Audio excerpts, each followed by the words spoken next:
So let's see, where do I look?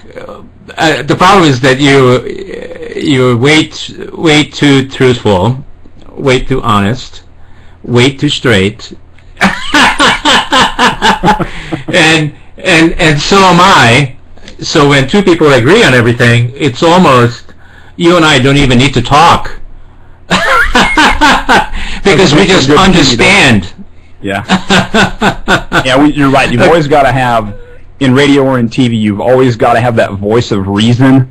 It causes contrast, and that's where we get all of our humor and everything else from, as you well know. Yeah, so what can we do with education about finance? Because I think the root of it, I mean, everybody is trying to fix it, but what everybody's trying to fix is the symptoms. And I think the core of the problem is that people don't understand how to play this game. It is a game. Yes. And it's not that serious. Although bankers take themselves very seriously. But it's unfortunate because it's not really serious. It's a game that was created a long time ago, like you said. And since there is a game, there are rules. And if you don't know how to play the game by the rules, you lose. The key piece that you just hit on is probably, if I were to say to your listeners, if there's anything you must understand how money works. And I don't mean the boring ivory tower, Ivy League talk that you hear on your mainstream news channels out there. And I'm not putting anyone down who works in that industry. You just need to know the nuts and the bolts, the soup and the crackers, the meaty, coffee table conversation way that money works. That's what I do. I break it down, I boil it down, I strip away all the shiny gold that's on it, and I just make it into plain, simple language. And once you take that off, the shiny layer, it's actually simple. It's just got a bunch of layers of stuff on it because those people, whoever those people are, they don't want you to know how they actually make money, because if you knew you wouldn't stand for it, there'd be a revolution. Well, I think we both know that they lend money that doesn't even exist.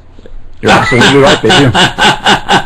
It's funny you said that because in one of my recent little video blogs that I did, that's one of the things that I talked about. And I said, when you sit down and sign the papers to, say, for example, borrow money to buy a car, the bank is not giving you anything that they earned or had in their possession. You are helping them to create the money when you sign the contract.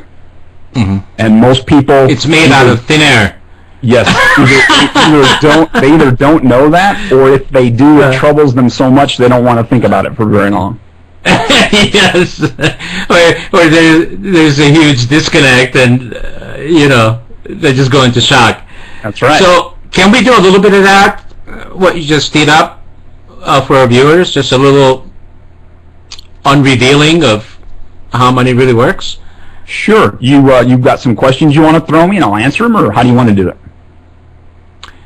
Well, yeah, I always, that's all I have is questions. I don't have any answers. So let's start with maybe at the very beginning, which would be 1913. Do people need to look at their story, like what they learned from their parents about money? Do they need to look at that? Yes. And why? It's very important, and this was part of my journey. Even on the inside, as you've been, I was in the money business. I'm still in the money business. Me too. You have to look.